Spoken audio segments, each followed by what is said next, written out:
자, 대망의 1위입니다. 1위. 자, 아무래도 이제 가정폭력이기 때문에 폭력적인 사람. 이거는 정말 심각하고요. 그럼 이거 어떻게 알아야 되느냐? 그 사이에 좀 변호사님 어떻게 지내셨어요? 뭐 바쁘게 지냈습니다. 네. 하여튼 뭐 요즘에 이제 코로나 때문에 많이 힘드는데 코로나 때문에 사실 이혼이 약간 줄기는 했거든요. 아, 줄었어요? 왜냐하면은 이 밖에 나가서 좀 사고를 쳐야지만 이혼 사유가 생기는데 집에만 있으니까 뭐 집에서도 부부싸움을 많이 하긴 하지만 예전보다는 좀 이혼이 많이 감소를 한 것 같아요. 그만큼 가족이 함께하는 시간이 조금 플러스 되는 부분이 있긴 그렇죠. 하군요. 코로나 이제 사태를 맞으면서 많은 분들이 생각하기에 그래도 가족이 최고구나. 뭐 친구고 뭐고 그것도 물론 중요하지만 어차피 못 만나니까 잘. 그렇죠. 어차피 근데 많은 분들도 이렇게 얘기해요. 모임 같은 거 꼭 했어야 되느냐. 뭐 안 해도 큰 지장이 없거든요. 그러니까 역시 최고는 가족이다 이런 생각이 듭니다. 지난번에 저희가 이혼 사유 1위부터 네. 5위까지 했었는데 네. 그거 좀 요약하는 걸로 해서 1위부터 5위 키워드만 한번 좀 정리해 주시면. 뭐 아무래도 가장 많은 이혼 사유가 이제 외도라고 할 수 있죠. 바람. 이제 바람을 피면 이제 결혼 생활을 유지하기 힘들잖아요. 네. 그래서 이제 외도와 관련된 이혼은 아직까지도 뭐 1, 2위를 차지를 하고 있고요. 네. 예전에는 주로 이제 남편분들이 바람을 많이 폈다면 요즘에 또 아내분들이 또 바람들을 많이 피시는 것 같아. 그래서 남편이 먼저 이혼 청구하는 그런 사건이 있고요.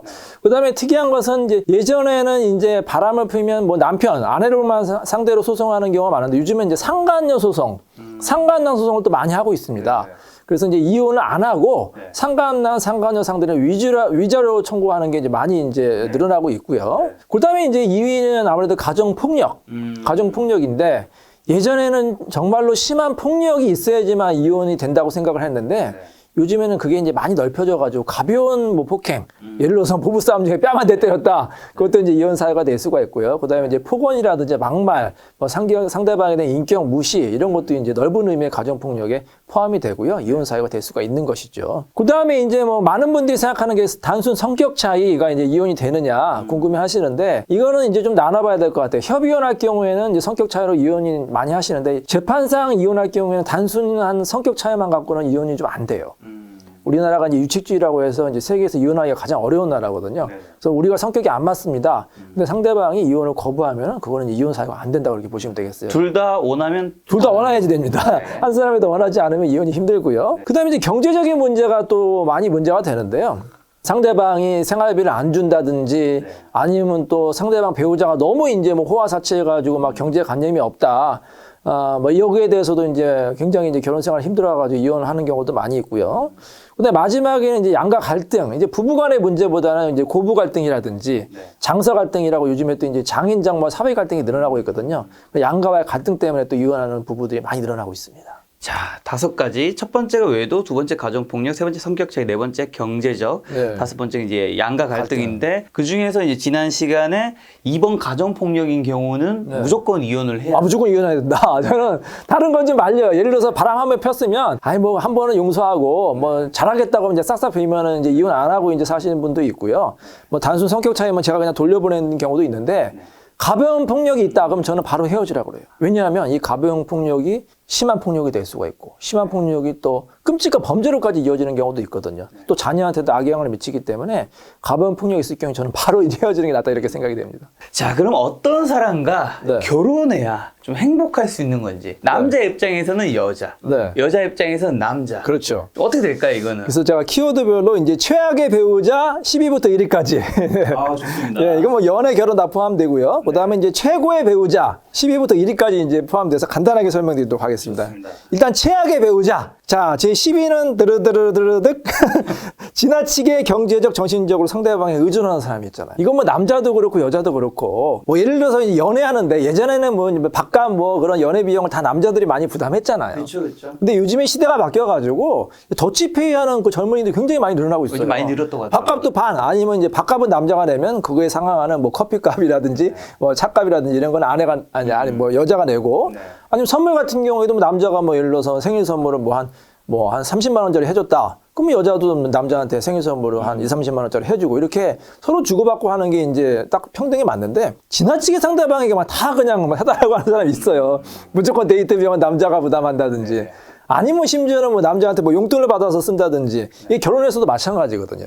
결혼에서도 계속해서 상대방에게 돈 달라 생활비 달라고 하면 남자가 아니 내가 무슨 돈 버는 기계냐. 그래서 호텔하는 경우가 많거든요. 그래서 지나치게 상대방에게 경제적으로 의존하는 사람이 저는 최악의 배우자 10위다. 이렇게 말씀을 드리고 싶습니다. 경제적 의존. 의존. 자, 9위는 뭐냐면 상황이 좋으면 한없이 잘하다가 나쁘면 돌변하는 사람이 있어요. 예를 들어서 작가님 같이 잘 나가는 남자다. 예를 들어서 그러면 주변에 막 여자들이 막 끊이지가 않을 거 아닙니까? 만나려고. 없어. 아무도 없어. 아무도 없나요? 근데 사업이 망했다. 네. 예를 들어서. 그럼 완전히 그냥 소위 말하는 쌩까는 사람이 있어요. 뒤도 안 돌아보고. 많이 떠나겠죠. 많이 떠나겠죠. 네. 근데 그때 남아있는 사람이 진짜 내 사람인 거죠. 그 사람도 갈 데 없는 거 아니에요? 왜냐하면 그 사람은 이 사람의 어쨌든 완전히 뭐 가능성이 없으면 떠나겠지만 가능성을 믿는 거예요. 신뢰를 하는 거죠. 이 사람이 지금 사업은 힘들어졌지만 사람은 괜찮다. 언젠가 성공할 수 있다. 그리고 내가 힘들 때 내 옆을 지켜주는 거죠. 그렇죠. 그렇죠. 그래서 옛날 말에 조강지처란 말이 있잖아요. 이게 어려웠을 때 옆에 있는 사람을 조강지처라고 하거든요. 그래서 여러분이 잘 나갈 때는 여러분 주변에 뭐 연인이든 친구든 막 그냥 바글바글 합니다. 사람이 끊이지가 않아요. 근데 여러분이 힘들 때 있거든요. 그때 여러분 옆에 있는 사람이 진짜 누군지 보셔야 돼요. 그래서 가끔은 좀 연극 가시화가 좀 필요한 것 같아. 내가 힘든 척 어려운 척 한번 슬쩍 상대방한테 얘기해 보세요. 내가 뭐 어디가 뭐 사업이 안 된다, 막 돈이 필요하다, 너무 힘들다. 그러면 상대방의 어떤 반응이 나올 거 아닙니까? 그때 막 갑자기 태도가 변하거나 막 연락이 끊기는 사람은 여러분의 진면목을 사랑하는 게 아니죠. 근데 그때 따뜻하게 위로해주고 도움을 주는 사람이 진짜 여러분을 사랑하는 사람. 자, 8위는 약간 비슷한 건데 돈만 밝히는 사람이에요. 남자건 여자건 돈. 연애할 때도 돈. 돈만 달라고 하고 뭐 용돈 달라고 하고 결혼해서는 더 하겠죠. 계속 생활비만 달라고 하고 남편도 아내한테 뭐 돈 좀 아껴 쓰라고 그냥 말 끝부터 그냥 말 처음부터 끝까지 돈 하는 사람이 있거든요. 이 사람은 돈이 더 좋은 거예요, 사람보다. 그러니까 이혼할 때 제가 정말 많이 느껴요. 이혼할 때 다른 건 안 보고 그냥 무조건 돈만 많이 받아달라. 돈 안 주고 싶다. 심지어는 양육비 안 주고 싶다. 그냥 처음부터 끝까지 돈으로 그냥 완전히 그냥 정신무장이 된 사람이 있거든요. 이렇게 돈은 지나치게 밝히는 사람은 좋은 저는 배우자라고 생각이 들어요. 자기 자식인데 왜 양육비를 안 주고 싶다는 거예요? 물어봐요. 아니 본인은 아닌데 왜 양육비 안 주려고 하면 그 사람이 미워서 주기 싫다. 양육비 주면 그 사람이 다 쓸 것 같다. 그렇게 이제 주장을 하는 거예요. 그래서 돈을 너무 밝히는 사람 좋지 않습니다. 자, 7위.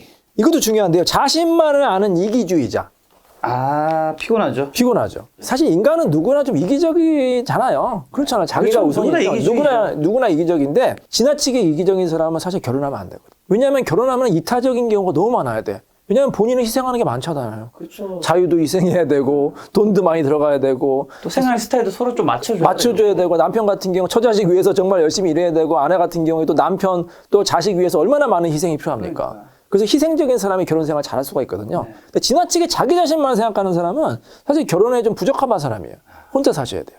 그래서 그런 사람하고는 결혼에서 좀 신중하실 필요가 있다 이렇게 보시면 되겠습니다. 6위. 개념이 없고 배려심이 없는 사람이 있어요. 왜 소위 말해서 우리가 예의가 있고 개념이 있는 사람이 있잖아요. 뭐 사소한 말이라든지 아니면 행동에 보면은 정말로 사려심이 깊고 배려심이 깊은 사람이 있어요. 이게 눈에 보이거든. 오래 만나면 처음에는 안 보여요. 근데 정말 개념이 없는 사람이 있어요. 말도 막 하고 행동도 막 하고 그냥 자기 마음 잘 안 바뀌더라고요. 이게 안 바뀌어요. 이거는 결혼하면 더 심해져요. 인성 같은 거라서. 그렇죠. 그러니까 이런 것도 한번 잘 보시기 바랍니다. 네. 자, 5위는 뭐냐면 이게 경제력이 전혀 없고 낭비하는 사람이 있어요. 네. 남자건 여자건 자기 위해서 막 호화사치하면서 펑펑 쓰는 사람이 있죠. 예를 들어서 맨날 쇼핑하고 막 자기 취미 생활을 위해서 뭐 거액을 쓰는 사람이 있잖아요. 결혼 생활 때 피곤합니다. 이런 사람도 좀 조심해야 됩니다. 4위. 약한 사람을 무시하고 함부로 하는 사람. 이게 소위 말하는 갑질이 있잖아요. 갑질이 정말로 이제 이게 심각한데요. 왜냐하면 이게 갑질이 누구한테 가냐면요. 결국엔 결혼하면 나한테 갑질할 수가 있는 거예요. 예를 들어서 우리가 음식점을 갔는데 막 종업원이 어떤 실수를 했다. 그럼 막 타박하는 사람이 있잖아요. 맞아, 가끔 그런 사람이 있더라고요. 막 반말하고 막 그냥 막 혼내고 막 그렇게 막 갑질하는 사람이 있거든요. 직장에서는 막 직장 뭐 부하한테 막 함부로 대하는 사람이 있잖아요. 결혼하면 나한테 그런 사람이 그 사람이 남편 같은 게 아내를 막 함부로 하고 갑질을 하는 경우가 있기 때문에 그렇게 사회생활하면서 직장생활하면서 갑질하는 사람은 좋은 배우자가 아니라고 생각이 됩니다. 3위. 지나치게 집착하는 스토커가 있어요. 스토커는 사랑한다고 이제 표현하거든요. 그리고 처음에 연애할 때는 굉장히 잘해줍니다. 선물도 사주고, 뭐 전화도 자주 하고, 그냥 맨날 보자고 하고. 처음에 이제 연애할 때는 그게 좋을 수가 있는데, 이게 점점 심각하면은 이게 걷잡을 수가 없어요. 그리고 이런 사람하고 헤어지려고 할 때는 나중에 스토커가 될 수가 있고요. 나중에 결혼하고 나서도 굉장히 고생할 수 있기 때문에 지나치게 집착하는 사람, 이건 사랑이 아니라 집착이고 스토커가 될 수 있기 때문에 조심하셔야 됩니다. 네. 2위. 각종 중독에 빠져 있는 사람이 너무 많습니다. 예를 들어서 알코올 중독, 도박 중독, 네.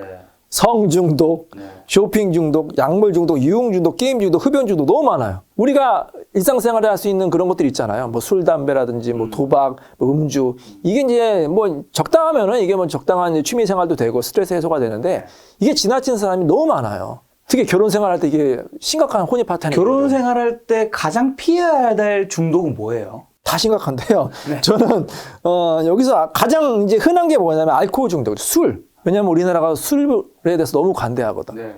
그리고 연애할 때도 술 많이 마시잖아요. 근데 결혼하고 나서 맨날 술 마신다고 생각해요. 근데 저는 좀 궁금한 게 제 주변에는 네. 이게 알코올 중독이라고 한다면 네. 우리가 그냥 홀짝홀짝 마시고 네. 친구들과 기분 좋게 네, 네. 마시자 이걸 중독이라 하지 않잖아요. 제 주변에서는 알코올 중독자를 본 적이 없는데 네. 도대체 어디에 있어요? 저는 많이 봤는데 아, 진짜? 제 주변에도 있고 상담하러 많이 제 주변에 어떤 친구는요. 술이 없으면 일단 식사를 못 하고요. 그리고 이제 낮에도 그냥 마시고요. 그다음에 이제 뭐 1차, 2차, 3차는 뭐 그냥 새벽까지 밤새도록 마시는 친구가 있어요. 네. 이 친구 결혼 생활 했다가도 금방 깨졌거든요. 결혼 생활이 안 됩니다. 술에 너무 지나치게 의존한 사람은 이게 심각하기 때문에 그런 사람은 아예 피하는 게 맞고요. 만약에 혹시 내 배우자가 그런 사람이 있으면 빨리 치료해야 됩니다. 더 심해지기 전에. 도박 중독은 당연히 집안의 재산을 탕진하는 거니까 탕진하니까 안 안 좋은 걸 되고. 거고 성 중독은 서로가 중독일 때는 상관없습니다. 서로 너무 좋은 거죠. 근데 한 명만 그럴 때는 한 또 명은 중독이고 한 명은 너무 싫어하고 피곤할 수 너무 괴로운 있겠네. 거죠. 둘 다 괴로울 거예요. 그죠? 하고 싶은 사람도 괴로울 거고. 변호사님 너무 좋아하시는데. 너무 좋아한다. 예, 저는 중독은 아닙니다. 네. 그다음에 이제 각종 쇼핑 중독도 심각하죠. 예를 들어서 남편이 너무 뼈 빠지게 이랬는데 아내는 맨날 그거 가서 백화점 가서 뭐 명품 사고 맨날 자기 꾸미는 데 쓰고 네. 그러면 이게 나만 하지가 않거든요. 네. 제가 아는 어떤 전문직이 한 달 수입이 1,000만 원 정도예요. 오, 많이 보시네. 괜찮아요. 네, 네. 아내가 쓰는 게 1,500만 원, 2,000만 원. 마이너스 대출 맨날 한 1, 2년 살다가 이제 헤어졌거든요. 아니 남편이 한 1억을 벌면 1,100 쓸 수도 있지. 그렇죠. 네. 버는 것보다 더 쓰는 건 그러니까. 좀 못 견디죠. 근데 처음에는 이제 그런 여자가 예쁘다, 굉장히 센스 있다고 생각해서 만났을 거 아닙니까? 뒷감당이 안 되는 거예요. 정말 심각합니다. 자, 대망의 1위입니다. 1위. 자, 아무래도 이제 가정 폭력이기 때문에 폭력적인 사람. 이거는 정말 심각하고요. 그럼 이거 어떻게 알아야 되느냐? 사실 연애할 때 뭐 여자친구, 남자친구를 처음부터 때리는 사람은 없잖아요. 네. 결혼하고 나서 폭력성이 나오거든요. 근데 잘 보면 여러분 연애할 때 이게 전조 증상이 있어요. 전조 증상. 뭐예요? 전조준상? 뭐냐면 사이가 좋을 때는 이런 게 안 나타나는데 우리 연인 간에도 싸울 때 있죠. 네. 화가 나는 상황이 있죠. 갑자기 이런 거? 막 이러고 차에서 막 부딪히고 막 혼자서 막 흥분을 주체하지 못하고 막 막말하고 욕하고 막 직접 때리지는 않지만 막 물건을 집어 던진다든지 뭐 벽을 친다든지. 휴대폰 박살내는 경우가 있어. 휴대폰. 오빠 이 휴대폰에 막 휴대폰 에이 뭐 문자 좀 보자고 하면은 에이 하고서 휴대폰 던지는 사람이 있거든. 이게 나중에 휴대폰을 던지는 게 아니라 아내를 던질 수가 있어요. 그렇기 때문에 정말 조심하셔야 됩니다. 야, 지금 1위부터 10위까지 최악을 얘기해 주셨는데 네. 제가 여기 해당되는 게 있는지 한번 체크해 볼게요. 자, 10위가 경제적 의존. 저 아니고요. 아니죠. 9번 상황에 따라 돌벼. 네. 저 그런 사람 아닙니다. 그다음 8번이 돈만 밝히는 사람. 네. 제가 물론 재테크 유튜브 채널이기 때문에 돈만 너무 밝히진 않고. 않고요. 그다음에 7번이 이기주의. 자기만 아는 이기주의. 이기주의는 진짜 아니고 네. 6번 개념이 없고 배려심이 없는 거 아니고 네, 5번 낭비 아니고. 네. 전 이 중에서 하나도 없어요? 3번. 와, 100점 아니에요? 3번 집착은 집착이 좀 있어요? 약간 해당되는 부분이 아. 있을 수도 있다. 왜냐하면 제가 여기서 왜 해당되는 부분이 있을 수 있다고 얘기하냐면 네. 사실 이 사랑과 집착이라는 거는 네. 정말 이 종이 한 장 애매하죠. 차이고 네. 사실 서로가 좋아할 때는 이 집착이 너무 사랑으로 더 느껴질 텐데 네. 서로가 또 약간 마음이 삐끗했을 때는 네. 내 사랑은 상대방한테 또 집착을 보여줄 수 있어서 이건 제가 함부로 저는 집착이 전혀 없다고 말하기도 제가 테스트 한번 해볼게요. 예를 하지 마요. 작가님이 어떤 여자친구가 있는데 여자친구가 다른 남자랑 식사를 하고 다정하게 막 커피를 마시면서 막 대화를 깔깔깔 하면서 하는 거야. 내 여자친구인데 여자친구인데 왜? 왜 갑자기 표정이 바뀌네? 아니 여자친구 뭐 아는 동창이야 뭐 그럴 수 있지. 알겠습니다. 예. 네. 그때 남자든 여자든 여자면 상관없죠. 여자는 상관없죠. 그러니까 이성이 내 연인인데 이성을 만났다. 다른 이성을 만났다. 근데 내 기분을 아셔야 돼. 안 좋죠. 안 좋죠. 다만 시간이 중요한 것 같아요. 낮이면 뭐 당연히 별로 기분이 안 좋아도 그 사람도 그 사람의 사생활이 있는 거니까. 네, 네. 근데 만약에 그 시간이 뭐 밤 11시다. 네, 그렇죠. 그리고 그 앞에 있는 커피가 아니라 술이다. 네. 이러면 좀 많이 화가 나고. 근데 만약에 이제 그게 커피고 뭐 그런 거라면 저는 뭐 제가 관여할 권한이 없기 그렇죠. 때문에. 근데 거기서 본인이 마음을 좀 약간 추스려야 돼. 그 해명을 듣고 그걸 믿는다고 하면 그걸 다 믿었는데 왠지 찜찜하고 다음부터 하지 말라고 할 수가 있잖아요. 다음에 그 사람 만나지 마. 기분 나쁘다. 그게 이제 시작인 것 같아요, 저는. 상대방에 대한 믿음과 신뢰가 100% 있어야 되거든. 결혼할 사이라면. 예를 들어서 설령 결혼할 사람이면 내 그 아내나 남편이 그런 상황이 있어도 나는 그 사람 100% 믿으면 마음이 편해져요. 근데 믿지 않으면 내가 잘못하면 이게 불신이 되고 의심이 되고 스토커가 될 수가 있거든.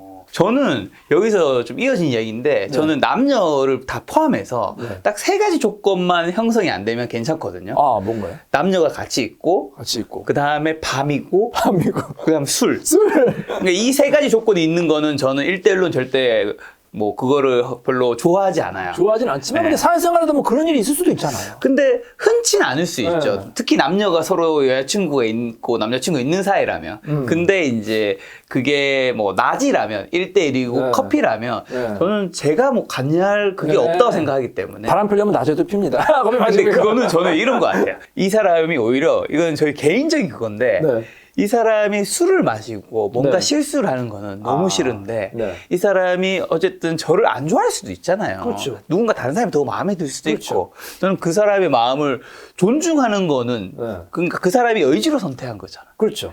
그 사람의 의지로 누군가가 좋아서 그렇게 되는 거는 그건 제가 그냥 어쩔 수 없는 영역이죠. 그렇죠. 저는 개인적으로 그렇게 생각을 해서.